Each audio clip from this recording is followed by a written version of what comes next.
tadi pertanyaan saya adalah tegangan efektif. Ya, tegangan efektif. Kalau tegangan total berarti dia ada pengaruh dari tegangan efektif dan tegangan air pori. Tekanan air pori, ya enggak? Kalau tegangan total, ya kan? Tegangan total dia punya pengaruh dipengaruhi oleh tegangan efektif dan tekanan air pori. Nah, sekarang kalau tegangan efektif, coba ini. Kalau tegangan efektif jadinya adalah dikurang, ya kan? Berarti apa? Kita nggak pengen punya nilai tekanan air pori, ya kan? Tegangan efektif itu kalau kita lihat dari sini, ya nggak? Kalau kita lihat dari sini, berarti tegangan efektif itu adalah nilai tegangan total dikurangi dengan tegangan air pori. Berarti apa? Kita nggak pengen punya air pori, ya? Kita nggak pengen punya air pori. Berarti apa? Tegangan efektif itu adalah tegangan yang ada pada tanahnya saja. Jadi tegangan yang ada pada dirinya dia, tanahnya aja, nggak ada airnya. Gitu. Nah, jadi makanya kalau pada saat pengujian orang pengennya dapatnya adalah tegangan efektif. Jadi dia ingin tahu si tanahnya itu aja berapa nilainya kalau nggak dipengaruhi sama air, sama tekanan air gitu. Ya, itu yang dimaksud dengan tegangan efektif. Paham ya?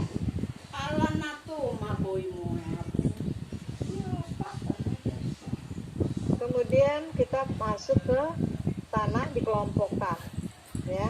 Tanah itu dikelompokkan sebagai ada yang namanya tanah kohesif, ada tanah yang tidak berkohesif, dan ada yang berkohesi dan bergeseran, ya. Nah, ini tanah kohesif atau kita biasanya bilang itu tanah yang berbutir halus. Tanah kohesif itu tanah yang berbutir halus. Nah, sekarang yang berbutir halus itu dari nomor berapa sampai berapa? Kalau kita kemarin kan ada kan ukuran butir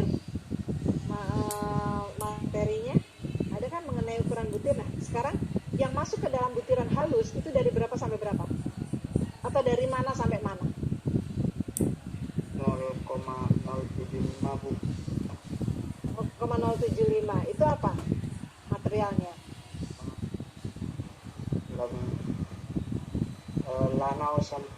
Lanau Bu. Nah, ya. Jadi dia dari lanau sampai lempung halus, ya, sampai yang ukuran 200 mes. Itu masuk ke dalam butir halus. Nah, pasir dari pasir halus sampai pasir kasar sampai bongkah berangkal perakal kerikil itu masuk ke dalam tak berkohesi atau berbutir kasar. Tapi kalau tanah itu hanya hitungannya sampai pasir, ya. Kalau kita main-main dengan tanah, batasannya hanya sampai pasir, ya. Jadi kalau kita belajar geologi kan bongkah berangkal kerakal kerikil, nah itu punyanya batuan, ya. Bongkah berangkal kerakal kerikil itu punyanya batuan. Begitu masuk pasir, oke. Walaupun dia masuk pasir kasar, pasir halus, ya, lanau. Nah itu sudah masuk ke dalam tanah, boleh. Pasir itu sudah bisa masuk ke kategori tanah. Jadi bisa kita hitung juga dari pasir. Nah, tadi kohesif itu dia untuk material-material yang berbutir halus, contohnya itu tanah liat, ya, lempung. Kemudian yang tidak berkohesi atau masuk ke dalam kelompok butiran kasar, ya, itu jenis pasir. Kemudian ada yang berkohesi geser, itu yang tadi saya bilang lumpur tadi, mat itu. Nah, ini yang nggak dipengenkan itu adalah bergesernya, berkohesi tapi juga dia bergeser. Nah, bergesernya itulah yang menakutkan, yang ditakutkan tuh dari situnya. Kalau berkohesinya sih bagus. Kohesi itu kan kemampuan dia untuk menarik satu sama lain, ya kan, tarik-tarikan satu sama lain gitu, ya. Bagus kalau dia berkohesi. Tapi kalau dia ada bergeser, nah itu yang bahaya, ya. Kemudian dari tadi tegangan geser kita punya ini ada kegunaannya. Untuk apa? Untuk menghitung daya dukung tanah dan menghitung kestabilan lereng. Kalau ditambang ya berarti kita kestabilan lereng yang diomongin, ya. kalau mekanika tanah itu tidak hanya untuk tambang, ya. Mekanika tanah itu bisa untuk geologi, bisa untuk sipil, bisa untuk untuk tambang, ya. Tapi kalau orang tambang pada bicara tentang kestabilan lerengnya. Kalau orang sipil, dia tidak hanya bicara kestabilan lereng, tapi juga dia bicara mengenai daya dukung tanahnya. Karena apa? Dia berhubungan dengan bangunan di atasnya. Struktur yang ada di atasnya nanti mau dijadiin apa? Apakah dijadikan jalan raya? Apakah dijadikan gedung? Atau mau dijadikan bendungan misalnya? Ya, itu mereka akan menghitung daya dukung tanahnya. Itu. Jadi beda nanti menghitung bendungan, menghitung jalan dengan menghitung bangunan, yang dipakai pasti akan berbeda cara menghitungnya. Nah, itu. Bebannya kan beda. Yang bendungan lebih sulit lagi karena apa? Kondisinya dia luas, kemudian yang ditahan itu bebannya adalah air, ya. Bebannya adalah air yang mempunyai nilai tekanan bagus, cukup besar, ya, tekanannya. Sehingga kalau kita salah menghitung daya dukung tanahnya, jebol lah nanti bendungan, gitu, ya. Karena struktur bangunan juga sebetulnya mempengaruhi, ya. Tapi setidak-tidaknya beban dari air itu juga akan mempengaruhi daya dukung tanahnya. Nah, untuk membuat jalan misalnya, kan ada beban dinamis. Nah, beban dinamisnya itu harus diukur, dihitung berapa beban dinamisnya. Ini jalan mau buat jalannya siapa nih? Kalau buat jalan di antar daerah, berarti kan nanti bisa saja yang lewat itu ada truk gandeng, ada truk kontainer yang membawa beban yang cukup besar. Nah, itu kan akan dipertimbangkan jenis tanahnya.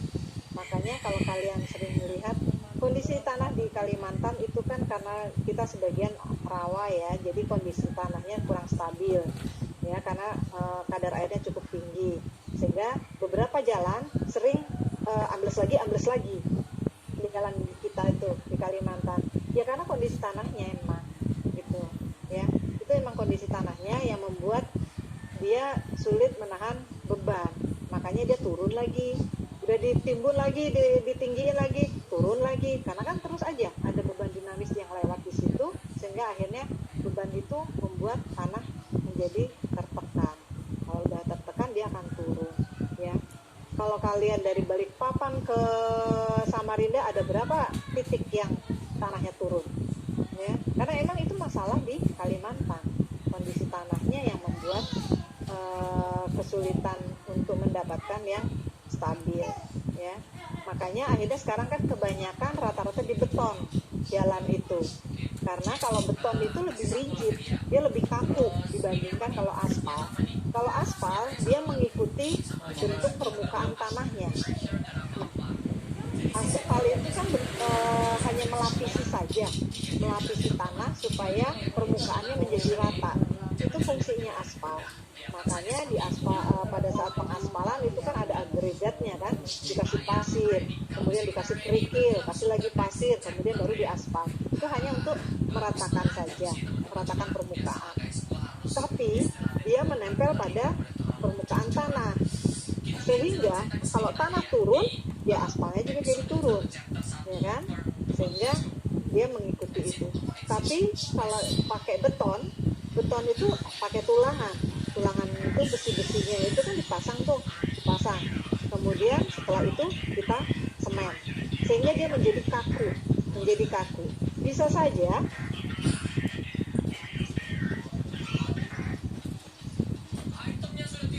saja ini tanah tadinya kan begini tanahnya, oke? Terus udah gitu kita beton di sini.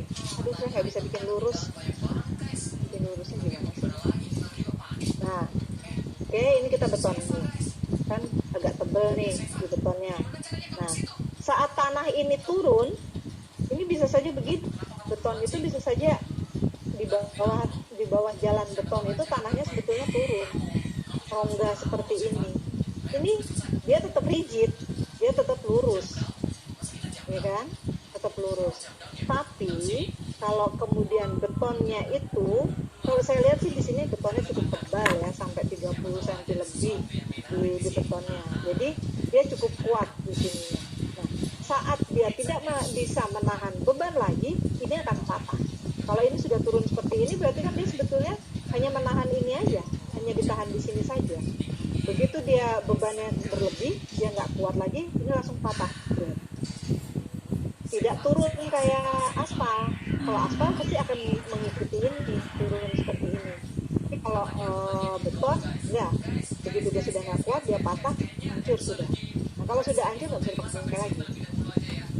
Gitu kan? Itu yang terjadi kalau beton. Tapi itulah cara yang mudah, yang kalau pengen awet sekarang ya memang pakai beton di sini di Kalimantan, karena kondisi tanahnya seperti itu. Kalau kita pakai aspal, otomatis akan turun lagi jalannya ya, ditimbun nanti turun lagi ya, itu kondisinya. Karena ininya kan ditimbun nih atasnya, tapi di bawah ini nggak diselesaikan nih, yang di dasar ini yang nggak diselesaikan, sehingga ininya ditimbun malah jadi tambah beban kan. Ini tambah beban di sini, bebannya makin besar, ya berarti makin mudah juga dia turun lagi. Padahal yang bikin daerah kritis itu sebetulnya ada di sini, di bawah ini. Nah, ini yang tidak terselesaikan.